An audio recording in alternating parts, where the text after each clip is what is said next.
नमस्कार, राजस्थान समाचार में आप सभी का स्वागत है। मैं हूं आपके साथ प्रज्ञा मिश्रा। बुलेटिन की शुरुआत करेंगे बड़ी और अहम खबर के साथ। तो सबसे पहले बात कर लेते हैं, उदयपुर में महिला और बाल विकास मंत्रालय का चिंतन शिविर आयोजित किया गया, जिसमें सीएम भजनलाल शर्मा ने मुख्य अतिथि के तौर पर शिरकत की।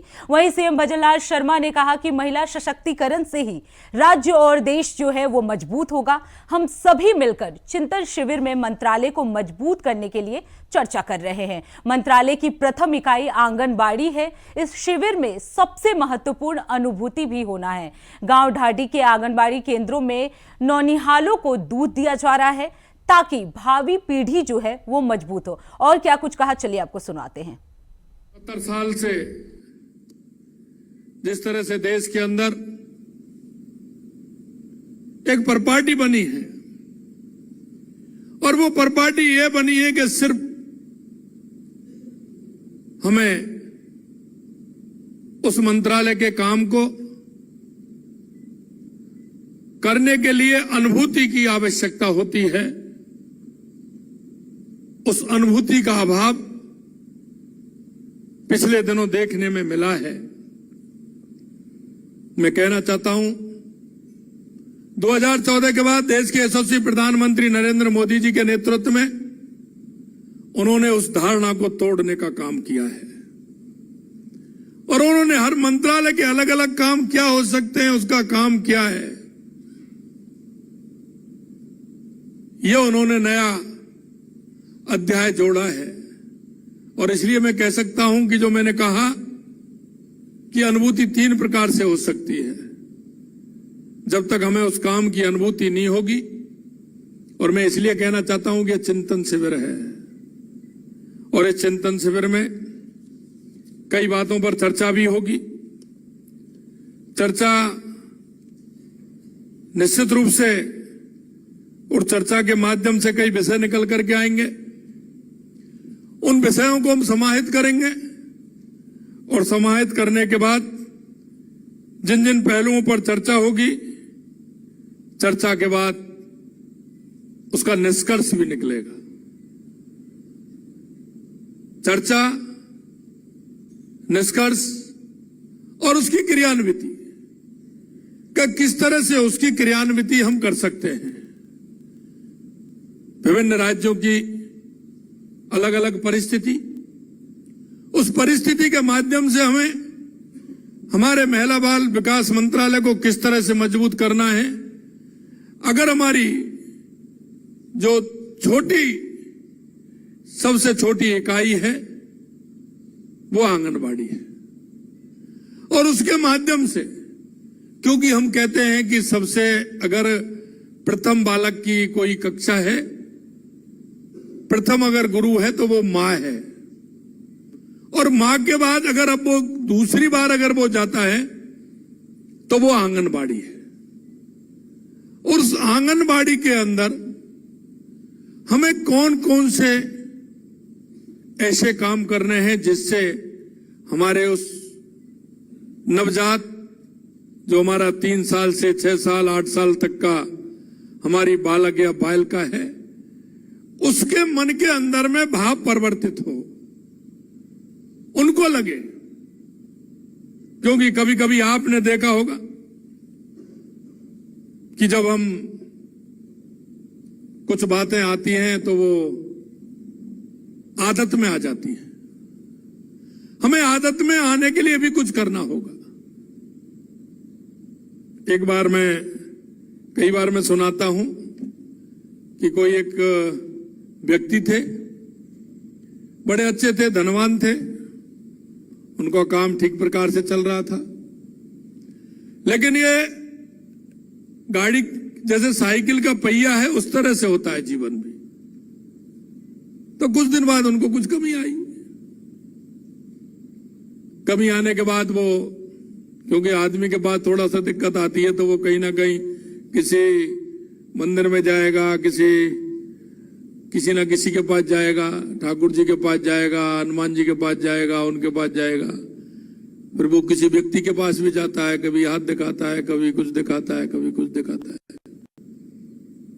तो हो गया एक विद्वान थे, उनके पास जाकर के पहुंचा। उन्होंने कहा कि साहब ये है, तो उन्होंने कहा आइए बैठिए। उन्होंने बैठाया, उनकी कोई दिक्कत नहीं है। उन्होंने देखा, देख करके उनको कहा कि बताइए। उन्हें 3-4 महीने में ठीक हो जाएगा। 3-4 महीने बाद उसकी उत्सुकता और बढ़ गई। 3-4 महीने में क्या होगा बताइए, क्या मेरी लॉटरी खुलने वाली है, क्या होने वाला है, कैसे होगा कैसे नहीं होगा। बोले नहीं 3-4 महीने में हो जाएगा। बोले कैसे होगा? बोला आपकी आदत में आ जाएगा। जो आपका है ये आपकी आदत में आ जाएगा। तो मैं कहना चाहता हूं कि कुछ बातें हमको हमारी आदत में भी डालनी होंगी, और वो आदत में इसलिए डालनी होंगी कि हमारा जो परिदृश्य है, जो हम देख रहे हैं, अभी हमने देखा राजस्थान के अंदर गांव ढाणी हमारे आंगनवाड़ी केंद्र हैं, लेकिन आंगनवाड़ी केंद्रों में हम देखते हैं जो हमारे गांव के लोग हैं, हमारी माता बहनें हैं, हमारी सहकारी संस्थाएं चल रही हैं, दूध संकलन करती हैं, और वो क्योंकि आर्थिक विषमता जो होती है। अब रुक कर लेते हैं अगली खबर की। राजस्थान में अब 15 जनवरी तक तबादले हो सकेंगे। सरकार ने तबादलों के बैन से हटाई गई अवधि को 5 दिन के लिए और बढ़ा दिया है। आपको बता दें, सीएम की मंजूरी के बाद तबादलों से छूट की अवधि को बढ़ाया गया है। सरकार ने 30 दिसंबर को ही 10 जनवरी तक के लिए तबादलों से बैन जो है वो हटा दिया था। बीजेपी की कई विधायकों ने तबादलों से छूट की अवधि को आगे बढ़ाने की जो है मंशा जताई थी, जिसके बाद 12 जनवरी को रोजगार उत्सव के सिलसिले में सभी मंत्रियों जिले में जा रहे थे और वहां पे बड़ी तादाद में बीजेपी कार्यकर्ता तबादलों के आवेदन लेकर मंत्रियों को देने की तैयारी में थे। 10 दिन में ज्यादातर विभागों में तबादले नहीं हो पाए थे, इसलिए सीएम से कई नेताओं ने छूट को बढ़ाने की मांग की थी। राजस्थान में बीजेपी सरकार बनने के बाद दूसरी बार तबादलों से बैन हटाया गया है। आपको बता दें कि बीजेपी के विधायक और नेता लंबे समय से तबादलों से बैन हटाने की मांग कर रहे थे। वहीं मुख्यमंत्री के साथ विधायकों की फीडबैक को भी तबादलों से जल्दी बैन हटाने की प्रमुखता से उठाई गई थी। तबादलों में पिछली सरकारों की तरह इस बार भी सत्ताधारी बीजेपी पार्टी के नेताओं और विधायकों के डिजायर्स जो है वो चलेंगी। विधायकों के अलावा बीजेपी संगठन के पदाधिकारियों की भी डिजायर चलेगी। तो सरकारी विभागों में मोटे अनुमान के मुताबिक करीब 3 लाख से ज्यादा कर्मचारी जो है इधर उधर होंगे। वहीं मेडिकल, ऊर्जा, पुलिस, पीएचईडी में सबसे ज्यादा तबादले होने के आसार बताए जा रहे हैं। वहीं इस खबर पर ज्यादा जानकारी देने के लिए हमारे साथ कुलदीप जुड़ चुके हैं। कुलदीप, अगर बात की जाए कि जिस तरीके से 15 जनवरी तक जो है वो मियादे जो छुट्टी के हैं वो बढ़ा दिए गए हैं, तबादलों की मियाद जो है वो बढ़ा दी गई है, क्या कुछ जानकारी है और किस तरह से इस ऑर्डर को आप देखते हैं? देखिए, राजस्थान सरकार बनने के बाद ट्रांसफर पॉलिसी को लेकर पहले रोक लगाई गई थी, और रोक के बाद अब तबादले जब हटे 1 जनवरी से 10 जनवरी का टाइम दिया गया सरकार की ओर से, और 10 दिनों के अंदर कुछ विभागों को छोड़कर, शिक्षा विभाग को छोड़कर और साथ ही मेडिकल को छोड़कर यहाँ पर तमाम विभागों में तबादलों की सूची जारी करना शुरू किया। हालांकि तबादले उस स्तर पर नहीं हुए जिस स्तर पर सरकार को फेरबदल करना था, और महज यही वजह रही कि सरकार बार बार कोशिश करती रही कि इन तबादलों को लेकर एक सूची तैयार की जाए, जिसके माध्यम से राजस्थान के हर एक विभाग में उन अधिकारियों को तवज्जो दी जाए जिन्होंने बेहतर काम किया है, उनके फीडबैक, उनके काम को लेकर, उनके जो उनके काम काज अब तक रहा है उस तमाम चीजों को लेकर जो सरकार ने तबादलों पर जो रोक हटाई थी, उसके बाद अब जब देखने को मिला कि मंत्रियों के पास डिजायर गई हुई है, विधायकों के पास डिजायर पहुंची है, लेकिन अब तक वो काम अटका हुआ था, लोगों के पास जो एक समय मिल रहा था वो कहीं ना कहीं कम नजर आया था। इसके चलते सरकार ने 5 दिन का समय बढ़ा दिया है। 5 दिन की मियाद बढ़ा दी गई, जिसके तहत जो कुछ विभाग है तकरीबन 3 लाख लोगों के इस बार ट्रांसफर पॉलिसी में नाम शामिल किए गए हैं। तो इतने बड़े जब तबादलों की सूची तैयार करी जाएगी, क्योंकि त्योहारी सीजन है राजस्थान में, अब तकरीबन 4 दिन की छुट्टियां हैं। 4 दिन की छुट्टियों के तहत जहां पर विभागवार तबादलों की सूचियां जारी होना शुरू हुआ है। अब मुख्यमंत्री आवास हो, बीजेपी प्रदेश अध्यक्ष का घर हो या फिर उनका कार्यालय हो, उसके बाद मंत्रियों के कार्यालय हो, उनके घर हो, तमाम जगह अब फरियादियों की भीड़ लगी हुई है। लोग जयपुर पहुंचे हुए हैं और वहां पर जो ट्रांसफर की अब जो आवेदन है वो कहीं न कहीं दे रहे हैं। अपने अपने आवेदनों को लेकर अब कोशिश ये की जा रही है कि जो विभागों की मांग वो कर रहे हैं वो विभाग उन्हें मिले। कुलदीप, अभी आपने बताया कि शिक्षा विभाग को छोड़कर बाकी जो विभाग है उनमें तबादलों की जो अवधि है वो बढ़ा दी गई है, तो आखिर शिक्षा विभाग को क्यों छोड़ा गया? शिक्षा विभाग एक बड़ा स्तर का विभाग है और वहाँ पर नीति जहाँ पर तबादलों से पहले नीतियां बनाई जाती है कि किस स्तर पर और कितने तबादलों को देश में जगह दी जाएगी। तो शिक्षा विभाग ने अभी अपनी कोई पॉलिसी को लेकर कोई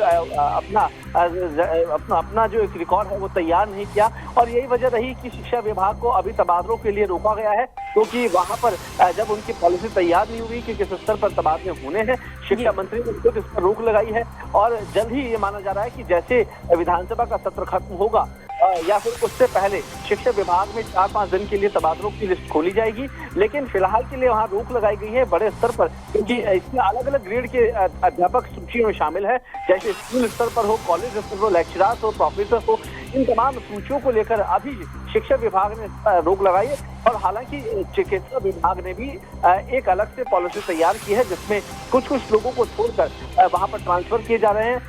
और इस बार की जो ट्रांसफर है, मुख्यमंत्री भजनलाल सरकार जब बनी है तो कहीं ना कहीं इस बात को ध्यान में रखा गया है कि जो लोग वाकई में परेशान है अपने ट्रांसफर को लेकर, जो लोग दूर है, ये महिलाएं हो या पुरुष हो, इन तमाम मुद्दों को लेकर सरकार अगर जाहिर भी लिख रही है तो उन चीजों की प्राथमिकता हमेशा रही है कि जिन लोगों को। कुलदीप, आपने जैसे बताया कि 2 फील्ड को छोड़कर, जैसे मेडिकल हो या शिक्षा विभाग को छोड़कर बाकी सभी जगह तबादले किए गए हैं, तो इन तबादलों में सबसे अधिक अगर किसी फील्ड की बात की जाए तो किस फील्ड में जो है तबादले की संभावना सबसे ज्यादा है?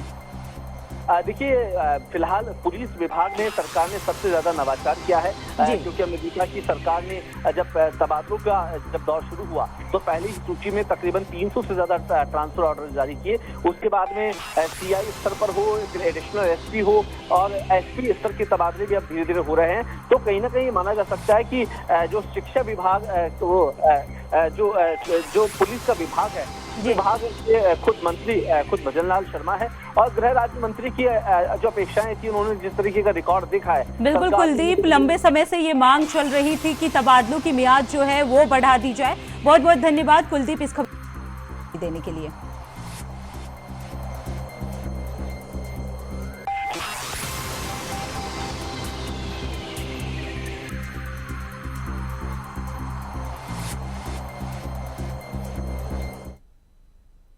अब रुक कर लेते हैं अगली खबर की। राजस्थान के बालोतोरा में रिफाइनरी के मुद्दे को लेकर सियासत के पारे में उबाल आ गया है। आपको बता दें, सीएम भजनलाल शर्मा ने शुक्रवार को बालोतोरा को रिफाइनरी के निरीक्षण पर बीजेपी और कांग्रेस के दिग्गज आपस में ही भिड़ गए। इसको लेकर पूर्व मुख्यमंत्री अशोक गहलोत ने भजनलाल सरकार पर सियासी अटैक किया तो सीएम ने तंज कसते हुए उन्हें करारा जवाब दिया। इधर इस सियासी लड़ाई में अब बीजेपी के नेता राजेंद्र राठौर भी कूद पड़े हैं। आपको बता दें, उन्होंने गहलोत के बयान को हास्यास्पद बता दिया। रिफाइनरी पर पूर्व मुख्यमंत्री अशोक गहलोत जी का बयान न केवल हास्यास्पद है बल्कि कह सकता हूं उल्टे बाज बरेली को 2017 में रिफाइनरी का भारतीय जनता पार्टी के शासनकाल के अंदर शिलान्यास हुआ, 2022 तक पूरा होना था, जानबूझकर लटकाया भटकाया। 36,000 करोड़ से बनने वाली हमारे रिफाइनरी आज 72,000 करोड़ तक पहुंच गई। हमारा हिस्सा कम होता चला गया। घोषणा पर घोषणा 3 बार गहलोत साहब ने विधानसभा में बजट में घोषणा की थी, तारीख मुकर्रर की थी कि रिफाइनरी को वो दिसंबर 2024 से पहले चालू कर देंगे। कितना समय गुजर गया, अपना समय देखा नहीं। आज जब शासन गया था कांग्रेस का, निसंदेह रिफाइनरी पर 72% काम हुआ था, आज 84% काम पूरा हो गया। मुख्यमंत्री भजनलाल जी कटिबद्ध है रिफाइनरी की सौगात राजस्थान के अवाम को मिले। हमेशा हर मुद्दे पर ईआरसीपी का मुद्दा हो, यमुना जल का मुद्दा हो, ईडब्ल्यूएस में आरक्षण का मुद्दा हो, हर मुद्दे पर अनर्गल बात करके सिर्फ प्रचार के लिए अपना बात कहना ये आदत में शुमार है। अगर गहलोत साहब चाहते तो रिफाइनरी कभी की आ जाती। आज रिफाइनरी की 9 यूनिट में लगभग सभी यूनिटें 90% से ज्यादा पूर्ण हो चुकी है और रिफाइनरी निश्चित तौर पर समय पर पूरी होगी, मुझे पूरी उम्मीद है। अब रुक कर लेते हैं अगली खबर की। राजस्थान पुलिस ने साइबर ठगी के खिलाफ पूरे प्रदेश में अभियान चलाया है। इसके तहत जयपुर वेस्ट पुलिस ने एक बड़ी कार्रवाई करते हुए 30 से ज्यादा बदमाशों को इलेक्ट्रॉनिक डिवाइस के साथ अलग अलग जगह से गिरफ्तार किया। इसमें से 3 लोग ऐसे भी गिरफ्तार किए गए जो ज्योतिष बनकर ऑनलाइन लोगों को ठगा करते थे, पूजा पाठ कराने के नाम पर रुपए ले रहे थे और देर रात जयपुर कमिश्नरेट की CST DST वेस्ट पुलिस ये ऑपरेशन किया। इसमें से 2 बाल अपचारी भी शामिल हैं। इस कार्रवाई में बड़ी मात्रा में मोबाइल, लैपटॉप, कंप्यूटर और अन्य इलेक्ट्रॉनिक उपकरण भी जब्त किए गए। आपको बता दें, Jaipur police commissioner Biju George Joseph ने बताया कि साइबर अपराध की चुनौती को देखते हुए पुलिस मुख्यालय ने ऑपरेशन साइबर शील्ड चला रखी है, जिसके तहत जयपुर वेस्ट जिला पुलिस ने बड़ी कार्रवाई को अंजाम दिया।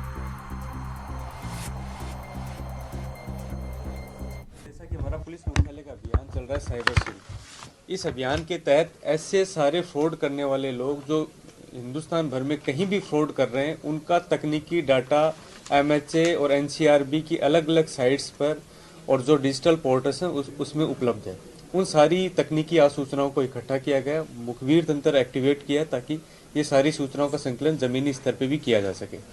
जब ये एक्सटेंसिव होमवर्क करके हमने अपनी साइबर टीम और अपनी जो मौके की टीम है उनके बीच में समन्वय करके कल अल सुबह से हमने रेड करना शुरू की, जिसमें 5 थाना क्षेत्र में ये रेड हुई, जिसमें लगभग 10 टीमों ने कार्य किया।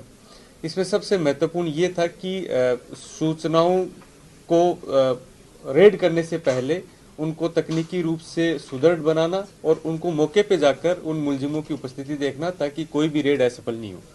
कल जितनी भी रेड की गई उसमें कहीं भी ऐसा नहीं हुआ कि कोई भी मुलजिम भागने में कामयाब रहा। एक सुदृढ़ टीम और सुदृढ़ तकनीकी आसूचना के आधार पर समस्त रेड की कार्रवाई की गई। साथ ही हमें ये ज्ञात था कि जितनी भी रेड की कार्रवाइयाँ और जितनी भी साइबर फ्रॉड के गिरोहों का जितनों का भी पर्दाफाश होगा, हमारे सामने जो प्राइम टास्किंग होगी ये होगी कि इनके बहुत सारे लोग उस वक्त मौके पर नहीं मिलेंगे, तो कहीं ना कहीं जो साइबर फ्रॉड का पैसा है वो लीकेज नहीं हो जाए।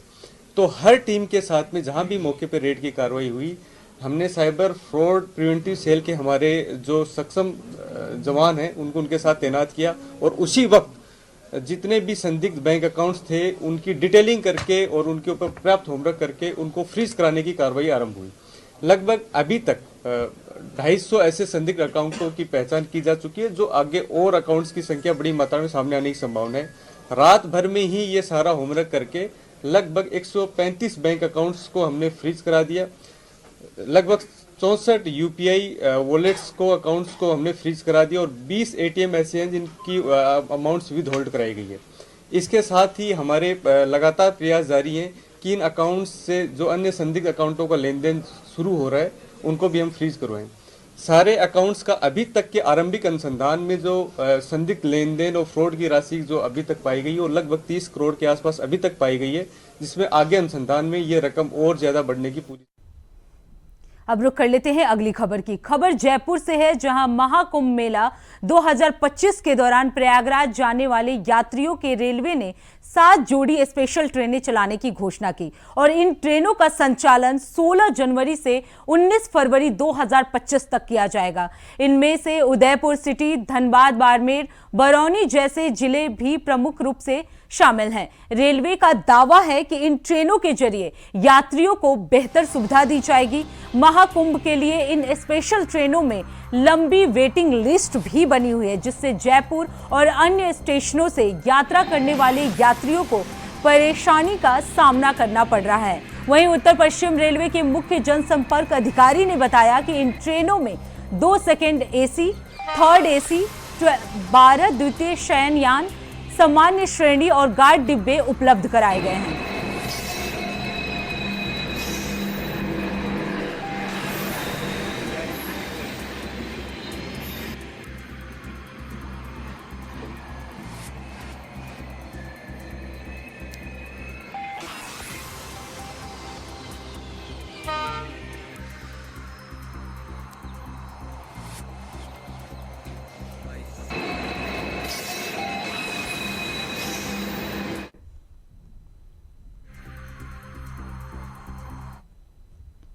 अब रुक कर लेते हैं अगली खबर की। खबर टोंक से है, जहां प्रवासी पक्षियों के शिकार की फोटो के साथ सोशल मीडिया पर हथियारों का प्रदर्शन करने के मामले में पुलिस ने गंभीरता दिखाई है। एसपी विकास सांगवान के निर्देश पर पुलिस और वन विभाग की टीम के साथ संयुक्त कार्रवाई की गई है। आपको बता दें, सोशल मीडिया पर वायरल फोटो की जांच कर तकनीकी सहायता से आरोपियों के ठिकानों पर कार्रवाई की गई। इस दौरान पुलिस ने 2 टोपीदार बंदूक, 1 गन और 2 छर्रे, मांस काटने की लकड़ी और 2 गुड्डे बरामद किए। आपको बता दें कि पुलिस ने सोशल मीडिया पर हथियारों का प्रदर्शन करने वाली 2 महिलाओं को भी गिरफ्तार कर लिया है और दोनों आरोपी महिला के खिलाफ आर्म्स एक्ट के अलग अलग मामले दर्ज की गई है और साथ ही उनसे लगातार पूछताछ भी की जा रही है। आपको बता दें, पुलिस ने फरार आरोपियों की तलाश में भी जुटी हुई है। राजस्थान सरकार जहां एक ओर गाय को राज्य माता का दर्जा देने की दिशा में प्रयास कर रही है, वहीं दूसरी ओर राजसमंद जिले में गायों की स्थिति बेहद ही चिंताजनक है। यहां डंपिंग यार्ड कचरे का अंबार लगा हुआ है, जिससे पशुओं की जान जो है वो खतरे में पड़ गई है। जानकारी के अनुसार डंपिंग यार्ड में पड़े कचरे को खाने के कारण कई मवेशी जो हैं वो बीमार हो गए हैं और उनकी मौत भी हो रही है। वहीं स्थानीय लोगों का कहना है कि पशु प्लास्टिक की थैलियां और अन्य हानिकारक पदार्थ जो है वो खा रहे हैं, जिससे उनका स्वास्थ्य बिगड़ रहा है। इस गंभीर समस्या के बावजूद प्रशासन जो है पूरी तरह से बेखबर नजर आ रहा है। वहीं रिसाइक्लिंग के ठेका दिए जाने के बावजूद डंपिंग यार्ड में कचरा जो है वो जमा होता जा रहा है। कचरे के पहाड़ लगने से न केवल पर्यावरण प्रदूषित हो रहा है, बल्कि पशुओं की जान भी जो है खतरे में है। स्थानीय लोगों में इस समस्या को लेकर काफी रोष भी है। वहीं प्रशासन से मांग कर रहे हैं कि इस समस्या का शीघ्र ही समाधान करें और डंपिंग यार्ड को साफ करवाया जाए।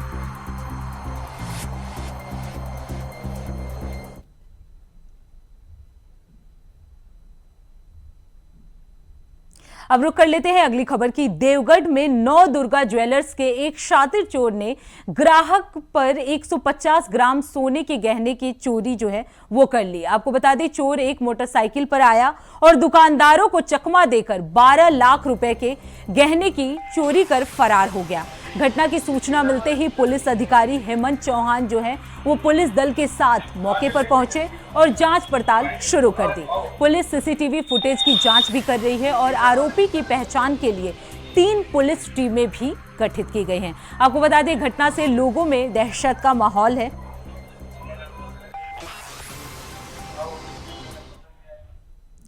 खबर भरतपुर से है, जहां चारागाह भूमि पर अवैध खनन की रोकथाम का मामला जो है वो सामने आया है, जिसको लेकर ग्रामीण 17 दिसंबर से धरना प्रदर्शन कर रहे हैं। धरना कर रहे ग्रामीणों ने आरोप लगाया कि रात में पुलिस हमारे साथ मारपीट की और कई लोगों को हिरासत में भी ले लिया। आपको बता दें कि 14 सूत्रीय मांगों को लेकर ग्रामीण ने एसडीएम को ज्ञापन दिया और साथ ही इनकी मांगे पूरा न होने पर 23 जनवरी को महापंचायत करने की चेतावनी भी दी है। आपको बता दें कि पूर्व विधायक अतर सिंह भराना पर अवैध खनन का आरोप है और लीज की आड़ में चारागाह भूमि पर अवैध खनन भी किया जा रहा है। 30 लाख कब होंगे ये पता भी नहीं चलेगा। पुलिस प्रशासन मुर्दाबाद, पुलिस प्रशासन। तो फिलहाल राजस्थान समाचार में इतना ही। देश दुनिया की तमाम बड़ी खबरों के लिए देखते रहिए इंडिया वॉइस। तब तक के लिए नमस्कार।